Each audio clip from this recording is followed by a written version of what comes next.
اگر اللہ کسی کو اپنا بیٹا بنانا چاہتا تو اپنی مخلوق میں سے جس کو چاہتا منتخب کر لیتا۔ وہ پاک ہے، وہی ہے اللہ جو اکیلا ہے، بڑا زبردست ہے۔ اسی نے آسمانوں اور زمین کو تدبیر کے ساتھ پیدا کیا ہے، اور وہی رات کو دن پر لپیٹتا اور دن کو رات پر لپیٹتا ہے، اور اسی نے سورج اور چاند کو کام میں لگا رکھا ہے، سب ایک وقت مقرر تک چلتے رہیں گے۔ دیکھو وہی غالب ہے، بخشنے والا ہے۔ اسی نے تم کو ایک جان سے پیدا کیا، پھر اس سے اس کا جوڑا بنایا، اور اسی نے تمہارے لیے چوپایوں میں سے 8 جوڑے بنائے۔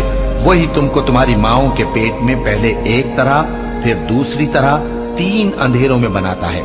یہی اللہ تمہارا پروردگار ہے، اسی کی بادشاہی ہے، اس کے سوا کوئی معبود نہیں۔ پھر تم کہاں بہہ کے جاتے ہو؟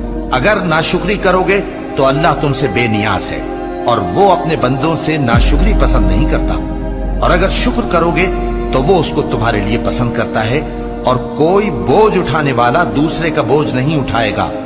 پھر تم کو اپنے پروردگار کی طرف لوٹنا ہے، پھر جو کچھ تم کرتے رہے وہ تم کو بتا دے گا۔ وہ تو دلوں کی پوشیدہ باتوں تک سے آگاہ ہے۔